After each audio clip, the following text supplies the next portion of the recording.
The Giver is a young adult dystopian novel written by Lois Lowry and published in 1993. The novel forms a quartet with three other books set in the same future era, known as the Giver Quartet. Lois Lowry is an American writer born in Hawaii on March 20, 1937. Her surname shows the Finnish origins of the father.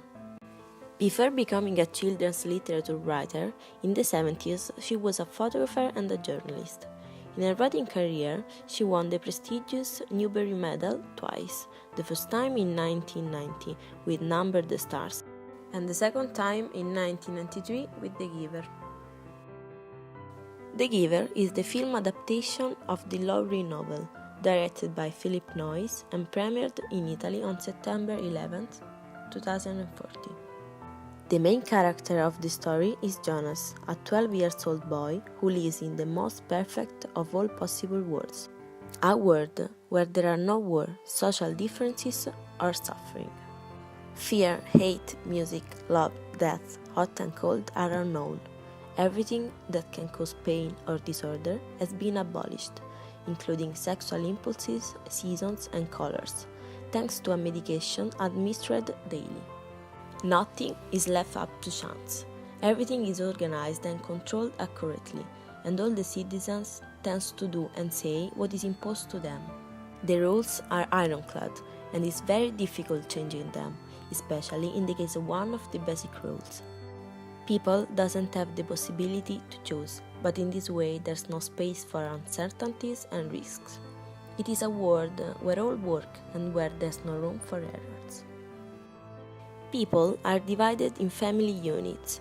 Every unit consists of 4 people, a mom and a dad, to which are assigned a son and a daughter, who are not their biological children because the procreation is the task of a small group of women.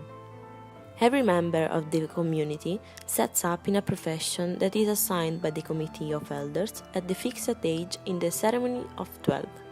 Jonas, before the ceremony, is anxious. He doesn't know what is about to come, but whatever it is, he will gladly welcome it, since the elders know every member of the community and know what he is able to do and what is the best for him. The inaugural speech of the ceremony of 12 is spoken by the chief elder, a woman that represents the leadership of the community. The speech is always the same. She remembers the childhood and the training period, the future responsibilities of the adult life, the importance of the designation, and the seriousness of the future training. Until now, they learned to adapt, to harmonize their behavior, to control every impulse that could differentiate them from the group. But today is time to honor the differences, since these have determined their future. When the moment of the announcement comes, Jonas finds out that he was chosen for one of the most honorable assignments, the receiver of memory. It's not easy to be the receiver of memory. Only one person is the chosen, and has to have specific qualities, including great courage and the capacity to see beyond. The training will be hard, but Jonas doesn't fear it. The previous receiver of memory, also known as the Giver, will train Jonas. He is a old man who holds the memories of the world to keep them away from the community. His responsibility is to transmit to the new receiver of memory all the memories and to teach him everything he has to know about this so rare and precious job. With the training, Jonas will find out a different world, full of emotions and feelings. He will find out that colors, music, seasons, families, and the heat of love used to exist. But, as well as the good things, used to exist also the bad ones, as the war, the fear, the anger, the loneliness, the diseases, and the pain. Thanks to the memories of the Giver, Jonas realizes that the life has a precious value and that they are wasting it. Every citizen is an accomplice of serious crimes against humanity, but unconsciously. For example, the father, unaware of the thing he does, kills the children that are not suitable to live in the community. Everybody knows this practice called release, but nobody gets its real sense. The only thing that they know is that released newborn babies and elder people are sent elsewhere and they will never return. Between the book and the film, there are little and irrelevant differences. For example, the roles assigned to Jonas' friend, the relationship between Jonas and Gabriel, the fact that Asher in the book doesn't hinder Jonas' escape, or that in the book the citizens have to take a pill in the morning, while in the film they give themselves an injection. But there are also relevant differences. First of all, the age difference, since Jonas in the book is turning 12, while in the film he is 17 years old. Even more important is the figure of Fiona, that in the film has the coastal role always next to Jonas, while in the book she has a marginal and much less important role. In the film, seems that Jonas thinks only about Fiona, of whom he falls in love as soon as discovers love. While in the book, the only thing that matters to Jonas are the new feelings and emotions that he begins to experience. But also the figure of Asher was changed, because in the book he is presented as a funny guy and always into troubles, while in the film he is presented as a soldier that always complies with the rules. But the biggest difference is at the end. In the film, the escape is improvised.